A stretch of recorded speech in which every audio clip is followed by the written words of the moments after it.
मैं मानता हूं और मेरी समझ में जहां तक आया है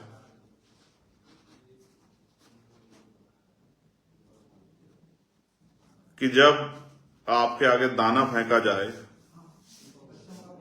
तो शिकारी आपका शिकार करना चाहता है, ना कि आपको पाल पोस के मजबूत करना चाहता है। इसलिए मैं समाज से कहूंगा, अपने शेड्यूल कास्ट शेड्यूल ट्राइब के हर भाई से, कि वो एक दूसरे पे टिप्पणी ना करें, एक दूसरे को बुरा ना कहें और अपने अपने अधिकारों के प्रति संवैधानिक मर्यादाओं में जो संघर्ष वो कर रहे हैं उसको करते रहे। दूसरा, आजाद समाज पार्टी, भीम आर्मी सरकार के षड्यंत्र को समझती है, सरकार की चालों को, साजिशों को समझती है और भविष्य में कुछ ऐसा ना हो जाए उसको भी ध्यान में रख के सचेत है। इसलिए आजाद समाज पार्टी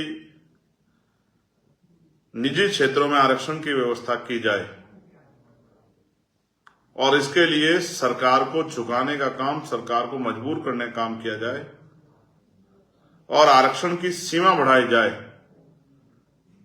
जिन भाइयों तक नहीं पहुंचा उनको 10% आरक्षण की सीमा बढ़ा के 15% से अतिरिक्त 10% आरक्षण की व्यवस्था उन जातियों के लिए की जाए। ऐसी जो है हमारी सोच है और उसके लिए 11 सितंबर को हम लोग दिल्ली में एक ऐतिहासिक आंदोलन करेंगे। हमें भीम आर्मी आजाद समाज पार्टी की शक्ति पे समाज के बुद्धिजीवी वर्ग के, जो बुद्धिजीवी वर्ग की सोच रहा है, मुझसे उम्मीद कर रहा है कि भाई चंद्रशेखर आजाद जो हमारा बेटा है वो हमारे अधिकारों के प्रति क्या सचेत है या नहीं है, या उसको फिक्र है या नहीं है। मैं उन सबसे भी कहना चाहता हूं कि जब तक मेरे शरीर में लहू का आखिरी कतरा है, ना तो मैं अपने भाइयों को लड़ने दूंगा और ना ही मैं इनके अधिकारों को दुश्मन की साजिशों का शिकार होने दूंगा। और जो भी आरक्षण के खिलाफ षड्यंत्र करने का काम करेगा उसको दिन में तारे दिखाने का काम हम लोग जो हैं वो करेंगे और एक बहुत ऐतिहासिक आंदोलन हम लोग 11 सितंबर को दिल्ली में करेंगे। ये खेल बहुत हो गया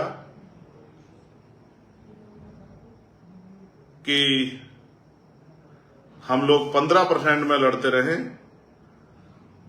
हम लोग 15% में नहीं लड़ेंगे आपस में। हम लोग शेड्यूल कास्ट के लोगों के लिए 25% आरक्षण की व्यवस्था शेड्यूल कास्ट और शेड्यूल ट्राइब के लिए की जाए।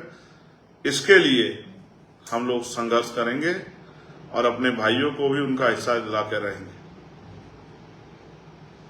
मैं आजाद समाज पार्टी, भीम आर्मी और अपने बहुजन समाज से, बुद्धिजीवी वर्ग से कहूंगा कि किसी भी तरह की टिप्पणी अपने भाइयों पर ना करें।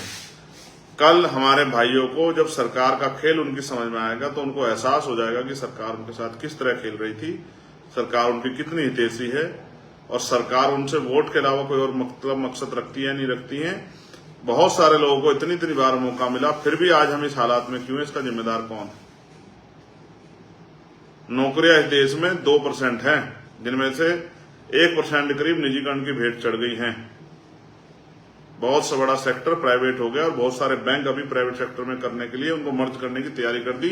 बहुत सारे स्कूल बंद हो रहे हैं। आने वाले समय में कोई कहीं किसी डिपार्टमेंट में सरकारी नौकरी बचेगी, सब सेक्टर प्राइवेट हो जाएगा। तब आपके बच्चे क्या करेंगे, मुझे इस बात की भी चिंता है।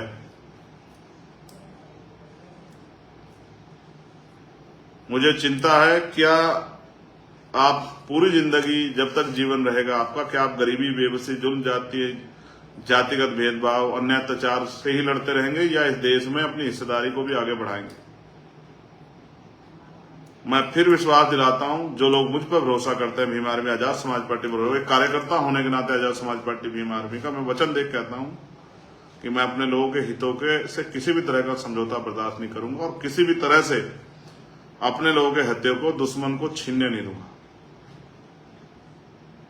किसी भी कीमत पर, जब तक मेरे अंदर लहू का, मेरे शरीर में सांस है, लहू का आखिरी कतरा है, मैं उनको विश्वास दिलाता हूं, जो शक्ति उन्होंने मुझे दी है, मैं उनकी शक्ति के बदौलत उनको विश्वास दिलाता हूं कि मैं चंद्रशेखर आजाद और भीम आर्मी आजाद समाज पार्टी का एक समर्पित कार्यकर्ता आपको विश्वास दिलाता हूं कि किसी भी सरकार को उसकी साजिश का जवाब देने की शक्ति आप लोगों ने हमें दी है, वो जवाब हम लोग दे सकते हैं।